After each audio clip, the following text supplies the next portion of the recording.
is something to do with powers being split up. I don't know.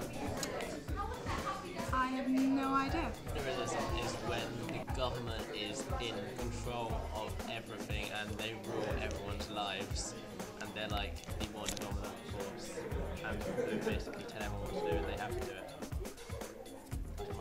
Yeah?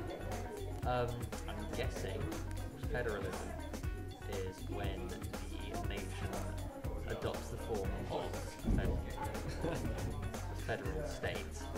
So, what are you laughing at? It's a guess.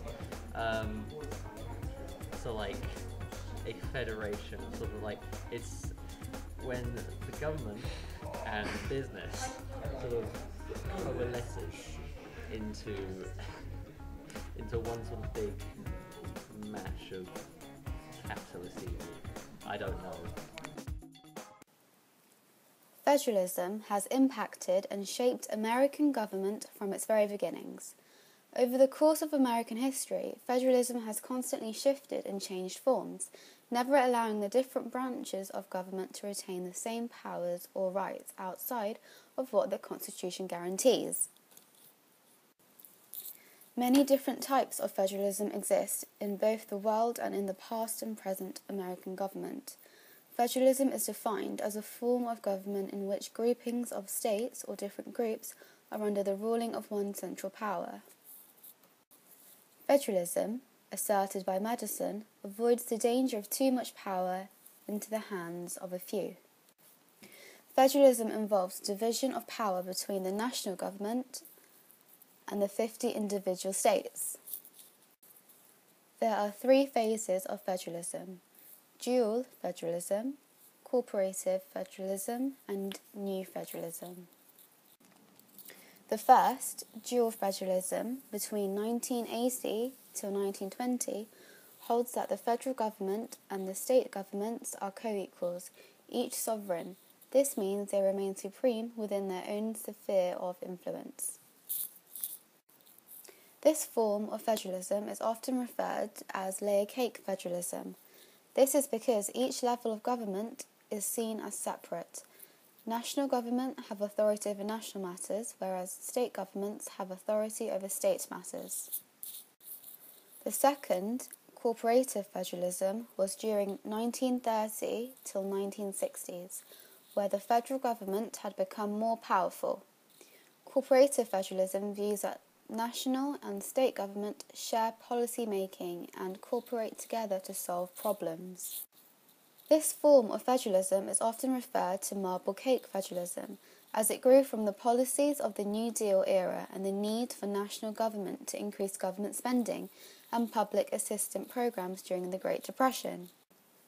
During this phase, dual federalism was not completely dead, but for the most part, the United States branches of government operate under the presumption of a corporative federalism. The shift from dual to corporative was slow, but it was steady. Lastly, new federalism came about as a result of the Republican presidencies of Nixon and Reagan, as a reaction to the growth of federal government power. New federalism emphasized states' rights, small government, and getting the government off the backs of the people. Federalism is upheld in the Constitution through Article 1, 2 and 3, as well as the 10th Amendment.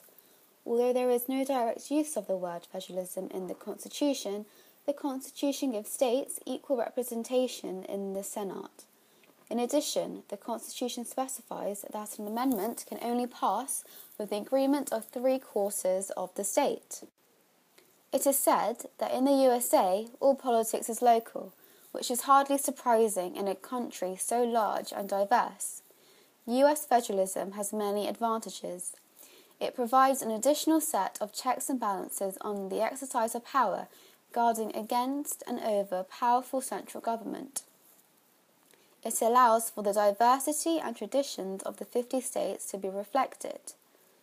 It provides opportunities for citizens to be politically involved at local level. The states can be training grounds for national leadership. For instance, George W. Bush was the governor of Texas. However, there are also many disadvantages of federalism, such as too much fragmentation of government can lead to gridlock. The states can also be obstructive and refuse to confirm, for example, the refusal of the southern states to desegregate after the Brown decision in 1954, claiming that states' rights allowed them to refuse. Also, the variety of state laws, for example, abortion, gun ownership and the death penalty can cause a lot of confusion and a lack of cohesion in the country. Lastly, there is a democratic overload with too many elective offices and therefore too many elections.